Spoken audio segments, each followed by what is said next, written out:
السلام علیکم، میں ہوں تہمینہ شیخ۔ ایک افسوسناک واقعہ پیش آیا خیبر پختونخوا میں۔ ہم نے یہ سنا ہے کہ قانون کے رکھوالے قانون کے محافظ ہوتے ہیں، عوام کے محافظ ہوتے ہیں، لیکن بدقسمتی کے ساتھ ایسا کہا تو جاتا ہے، کتابوں میں لکھا تو جاتا ہے، لیکن ایسا ہو نہیں رہا۔ میاں عمران ارشد جو کہ صحافتی ذمہ داریاں بڑے آسان انداز میں سر انجام دے رہے ہیں، اپنی صحافتی ذمہ داریوں کو سر انجام دینے کے لیے خیبر پختونخوا تشریف لے کر گئے۔ خیبر پختونخوا کی جانب سے کس قسم کا ویلکم کیا گیا، آج کے ولاگ میں وہ تمام چیزیں میں آپ کے ساتھ شیئر کرنے چاہ رہی ہوں۔ لوئر دیر خیبر پختونخوا کا علاقہ جہاں پر تھانے کی جو حدود و قیود آتی ہیں وہ ہے تھانہ کھال۔ آپ کو پتا ہے کہ بجلی کا بہت زیادہ مسئلہ ہو رہا ہے کہ 20 گھنٹے 24 گھنٹے بجلی نہیں آ رہی ہے۔ اسی طرح سے خیبر پختونخوا کے ایک نجی علاقے میں شدید احتجاج ہو رہا تھا رات گئے کے ٹائم۔ اب رات کے ٹائم جب خیبر پختونخوا میں احتجاج ہوتا رہا، لوئر دیر کے آس پاس ایک نجی علاقہ ہے، وہاں پر میاں عمران ارشد تشریف لے کر گئے اور جا کر اس احتجاج کو کور کیا، عوام کے مسائل کو سنا، اور مسائل کو سننے کے بعد اس آواز کو، ان مطالبات کو اور ان درخواستوں کو اعلیٰ حکام کے سامنے رکھا پروگرام کی شکل میں۔ وہاں کے لوگوں نے بتایا کہ ہمارے ہاں 24 گھنٹے بجلی نہیں آتی، لیکن متعلقہ تھانے میں بجلی دن رات آتی ہے، نہ جاتی ہے، نہ کوئی مسئلہ ہے۔ یہاں کے تمام تھانے ڈائریکٹ بجلی استعمال کرتے ہیں، ان کو کوئی پوچھنے والا نہیں ہے، نہ ان کے بل آتے ہیں، نہ ان کی کنڈیاں اترتی ہیں، اور پورے کا پورا تھانہ جو ہے وہ کرپشن کی نظر ہے، یعنی وہاں پر بجلی چوری کی جا رہی ہے۔ میں نے بہت سے جگہوں پر جب میں پروگرامز کرنے کے لیے گئی تو میں نے سنا کیا کر رہے ہیں پولیس والے، جی بجلی چوروں کو پکڑ رہے ہیں، بجلی چوروں کے خلاف FIRs دے رہے ہیں، بجلی چوروں کو گرفتار کر کے بند کروایا جا رہا ہے۔ لیکن یہاں پر جب ہم نے دیکھا خیبر پختونخوا کی بات جو ہم کر رہے ہیں، تو یہاں پر تھانہ خود بجلی چوری کرنے میں ملوث ہے۔ بڑا افسوسناک واقعہ پیش آیا۔ احتجاج کو جب کور کیا اور جب لوگوں کے مسائل سنے تو میاں عمران ارشد نے کہا کہ میں ضرور تھانے جاؤں گا، لیکن ثبوت کے ساتھ جاؤں گا، ہوا میں بیان چھوڑ کر نہیں جاؤں گا، ثبوت اکٹھا کروں گا اور جا کر وہاں پر پتہ کروں گا کہ ایسا کیوں ہوا اور ایسا کیوں ہو رہا ہے، اور کیا کوئی پوچھنے والا نہیں ہے، ہم آپ کی آواز بنیں گے۔ یہ میاں عمران ارشد نے کہا عوام سے۔ اگلے دن خیبر پختونخوا کا تھانہ کھال، وہاں پر تشریف لے کر گئے میاں عمران ارشد اور ان کی پوری ٹیم۔ وہاں پر جا کر انہوں نے بجلی چوری کے خلاف پہلے تو جا کر دیکھا کہ کیا حقیقت ہے، پوری ریکی کروائی تو سب کچھ سچ نکلا جو عوام کہہ رہی تھی۔ اپنی ٹیم کے ہمراہ وہاں پر پہنچے اور اپنے پروگرام کا آغاز کیا۔ بڑے دھیان سے میری بات سنیے گا۔ تھانے کے باہر جب اپنے پروگرام کا آغاز کیا اور ابھی پروگرام کی ریکارڈنگ کو تقریباً 8 سے 10 منٹ گزرے تھے تو اندر سے باوردی لوگ باہر آئے اور آ کر کہا کہ اس ریکارڈنگ کو تم بند کر دو ورنہ اس کا نتیجہ اچھا نہیں ہوگا۔ میاں عمران ارشد نے اور ان کی ٹیم نے کہا کہ ہم اپنا کام کر رہے ہیں، آپ اپنا کام کریں، ہم آپ کو تنگ نہیں کر رہے، آپ ہمیں تنگ نہ کریں، یہ ہماری ڈیوٹی ہے، یہ ہمیں کرنی ہے، اس چیز کی ہمیں تنخواہ ملتی ہے اور ہم اپنی تنخواہ کو حلال کرتے ہیں۔ اس کے جواب میں وہ 15 سے 16 لوگ باوردی اندر واپس چلے گئے، جا کر اندر سے ڈنڈے سوٹے اٹھائے، پتھر اٹھائے اور اٹھا کر باہر آ گئے۔ باہر آتے ہی پوری ٹیم کے اوپر دھاوا بول دیا گیا، گاڑی کو پتھروں کا، اینٹوں کا نشانہ بنایا گیا، سروں میں ڈنڈے مارے گئے، آہنی راڈ کا استعمال کیا گیا، وہ مارے گئے۔ ٹیم جو وہاں پر موجود تھی، میں وہ آپ لوگوں کو بتاؤں کہ میاں عمران ارشد کی ٹیم، ظاہر ہے میاں عمران ارشد اینکر پرسن خود وہاں پر موجود تھے، ان کے 2 کیمرامین بابر اور شہزاد یہ بھی وہاں پر موجود تھے، ان کے اسسٹنٹ پروڈیوسر علی وارث اور ایگزیکٹو پروڈیوسر عامر بغل بھی وہاں پر موجود تھے، اور ان کا ڈرائیور فرحان بھی وہاں پر موجود تھا۔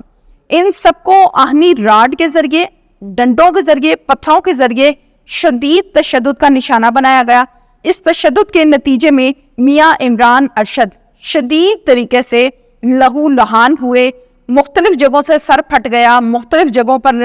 ڈنڈے چوٹے مارے گئے، جو کہ ایکس ریز اور میڈیکل رپورٹس میں تمام چیزیں آگے آئیں گی۔ بلیڈنگ اس قدر زیادہ تھی کہ ان کو آگے سامنے کچھ نظر نہیں آیا، آپ کچھ چونکہ آپ کو پتہ ہے کہ کاپی رائٹ اور اس قسم کی جو معاملات ہیں وہ آ جاتے ہیں، تو ہم وہ تصاویر آپ کو نہیں دکھا سکتے، وہ ویڈیوز میں آپ کو نہیں دکھا سکتی، جو دیکھ کر میں خود حیران اور پریشان ہو گئی کہ کیا یہ کوئی کشمیر کی جنگ لگی ہوئی ہے یا پھر ایک آزاد ملک ہے جہاں پر گناہ صرف یہ ہے کہ آپ نے اپنی صحافتی ذمہ داری کو کیوں سر انجام دیا، آپ نے ہماری کرپشن سے پردہ کیوں اٹھایا، آپ نے ہمارے گھنونی حرکات کو اوپن کیوں کیا۔ گناہ صرف اتنا تھا میاں عمران ارشد کا۔ بہادری کے ساتھ کھڑے ہو کے سارے معاملے کو دیکھتے رہے، مار کھاتے رہے، ان کی ٹیم مار کھاتی رہی۔ اسی دوران 65,000 روپیہ جو کہ جیب میں تھا کیش کی صورت میں، پولیس والوں نے وہ بھی کھینچ لیا، نکال لیا۔ پولیس والوں نے کیمرہ مین سے کیمرہ کھینچ لیا اور لے کر اپنے پاس اس کو سیو کر لیا۔ اس کے بعد ڈنڈے اور سوٹے مارتے رہے اور پوری ٹیم نے بھاگ کر وہاں سے جان بچائی۔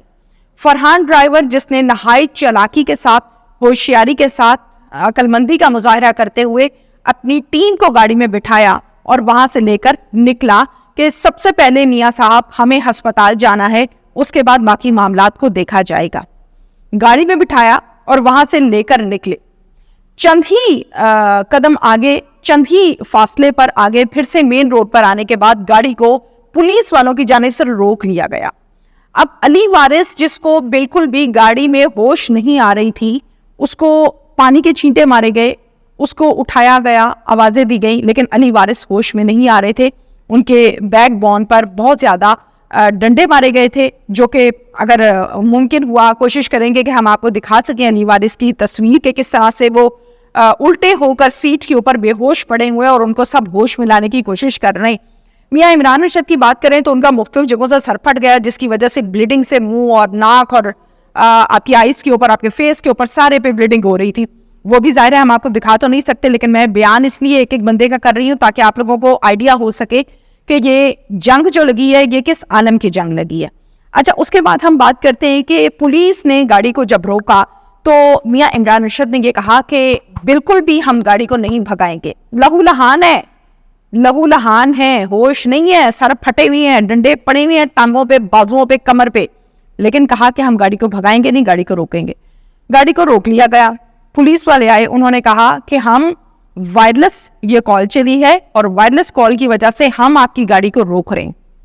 سوال کیا گیا کہ کس وجہ سے آپ اس گاڑی کو روک رہے ہیں، وجہ کیا ہے، کیا جاننا ہے آپ کو؟ تو انہوں نے کہا کہ ہمیں یہ کہا گیا ہے کہ آپ کی گاڑی کو آگے نہیں جانے دینا اور یہیں پر بند رکھنا ہے۔ تو یہ تھانہ کھال کی ہی چوکی تھی جہاں وائرلیس کال کی گئی، اور یقیناً میں شاید نہیں کہہ رہی، یقیناً 100% ایس ایچ او کی کال پر اس چوکی کو انفارم کیا گیا اور گاڑی کو روکا گیا۔ اب گاڑی کو روک لیا گیا، کافی دیر، آدھا گھنٹہ وہاں پر بلیڈنگ ہو رہی ہے، لگاتار حشر نشر ہوا ہے، لیکن پولیس والے جانے نہیں دے رہے۔ جب تھانہ کھال کی چوکی والوں کو یہ کہا گیا کہ اگر ان دو بندوں کو جو کہ زیادہ بے ہوش تھے، جن میں ایک میاں عمران ارشد ہے اور علی وارث جس کو ہوش تھی ہی نہیں، اگر ان کو کچھ ہو گیا تو آپ لوگ ذمہ دار ہیں۔ پھر انہوں نے ان سے آئی ڈی کارڈز، ان کے موبائل فونز، ان کا ڈیٹا سارا لیا،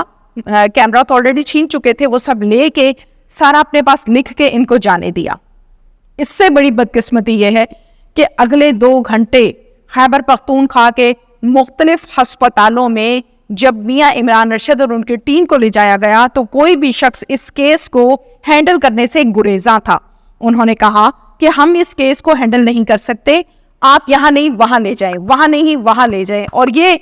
جو سلسلہ ہے یہ 3 سے 4 ہسپتالوں میں چلتا رہا۔ ایٹ دا اینڈ جب یہ بریکنگز چلی، جب روابط قائم ہوئے، جب رابطے بحال ہوئے، جب بات چیت ہوئی، بتایا گیا کہ یہ حال ہو گیا ہے، تو پھر اس کے بعد ایک سرکاری ہسپتال نے اس ٹیم کو لیا اور لے جا کر سب سے پہلے میاں عمران ارشد کا ایک آپریٹ کیا گیا، جس میں ان کو سٹیچز لگائے گئے۔ ظاہر ہے اس کے بعد ان کو ضرورت تھی مختلف ٹیسٹوں کی، وہ ایکس ریز ہیں اور اس میں سی ٹی اسکین ہے، یہ تمام چیزیں ان کی گئی۔ اس کے بعد باقی ٹیم ممبرس کے تمام جو ریکوائرمنٹس ہیں، میڈیکل ریکوائرمنٹس تھی، اس ٹائم ٹیسٹ تھے، لیبس تھی، وہ تمام کی تمام کی گئی۔ اور اسی دوران انہونی بات یہ ہے کہ یہ کہا گیا میاں عمران ارشد کی جانب سے کہ جو میڈیکل رپورٹ ہے، اس میڈیکل رپورٹ کو چینج نہیں کیا جائے گا۔ اب جب موقع پر تھانے کے باہر سرعام دن دہاڑے ڈنڈے سوٹوں کے ساتھ